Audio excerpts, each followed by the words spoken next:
মানুষ কিভাবে পারলো পাখির মতো এভাবে ঘুরে রাস্তার মধ্যে ফালাই দিত?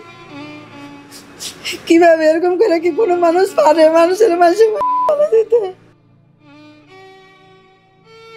এ কান্না ছেলে হারানোর বেদনায়, তাই তো বিলাপ করে সেই বর্ণনা দিচ্ছিলেন মা শাহনাজ বেগম। গেল বছর কোটা সংস্কার আন্দোলনে লং মার্চ টু ঢাকা কর্মসূচিতে সাভারে পুলিশের গুলিতে নিহত হয় তার ছেলে শ্রাবণ গাজী। মালয়েশিয়ার একটি বেসরকারি বিশ্ববিদ্যালয়ে ইঞ্জিনিয়ারিং বিভাগে করতেন পড়াশোনা। গত বছর 16 জুলাই ছুটিতে আসেন দেশে। কোটা সংস্কার আন্দোলনে তার ভূমিকা ছিল অবিস্মরণীয়।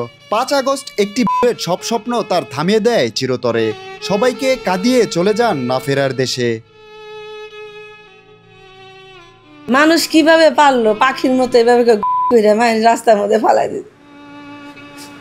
কিভাবে এরকম করে কি কোনো মানুষ পারে মানুষের ফালাই দিতে? একটা সুস্থ সবল মূল বাসা থেকে বাইরে হয়ে গেছে। আমরা এই সরকারের কাছে আমরা বিচার চাই। আমার এই সন্তানের সাথে যেন কোনো বেইমানি না হয়। জুলাই ফিরে এলেও ফিরে আসেনি শ্রাবণ, ফিরে আসেনি তার হাসি, তার কণ্ঠস্বর কিংবা তার ছায়া। সন্তানের মৃত্যুর বিষয়টি আজও মেনে নিতে পারেনি পরিবার, পায়নি শহীদদের পরিবার হিসেবে প্রাপ্য সম্মানটুকু। 1 বছর পার হয়ে গেল, কিন্তু বিচারটা সরকারের কাছে আমরা এখন পর্যন্ত সঠিক একটা তথ্য পাই নাই। যারা এই পুলিশ বাহিনীর ভিত্তি ছিল, এদেরকে সঠিকভাবে যাচাই বাছাই করে তাদেরকে আইনের আওতায় নেওয়া হোক। সন্তানের কবরের দিকে তাকিয়ে আজও পথে মা শাহনাজ বেগম ও বাবা হান্নান গাজী।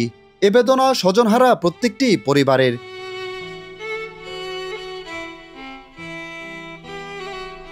এদিকে নৃশংস এমন হত্যাযজ্ঞের বিচার কার্য সম্পূর্ণ না হওয়ায় ক্ষোভ প্রকাশ করেছেন অনেকেই।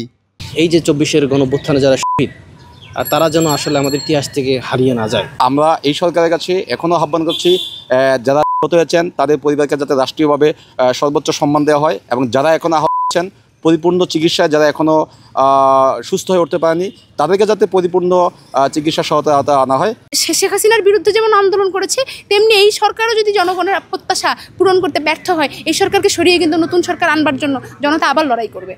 জুলাই শুধু একটি তারিখ নয়, এটি প্রতিবাদে রক্তে লেখা ইতিহাস, জাতির নতুন জন্মদিন। গেল বছরের ঠিক এই দিনে কোটা সংস্কারের আন্দোলনে ফুঁসে ওঠে ঢাকা, চট্টগ্রাম, জাহাঙ্গীরনগর বিশ্ববিদ্যালয় সহ দেশের প্রায় সকল বেসরকারি শিক্ষা প্রতিষ্ঠানে শিক্ষক শিক্ষার্থী সহ আপামর জনতা। আন্দোলনটি এক পর্যায়ে রূপ নেয় এক দফায়। সে সময় ক্ষমতাসীন আওয়ামী লীগ, পুলিশ, ছাত্রলীগের নেতৃবৃন্দরা বর্বরচিত হামলা চালায় সাধারণ ছাত্র জনতার উপর। এতে শহীদ হন আবু সাইদ, মুগ্ধ, শ্রাবণ গাজীর মতন অনেকেই। মনির হোসাইন, বাংলাদেশ টাইমস, সাভার।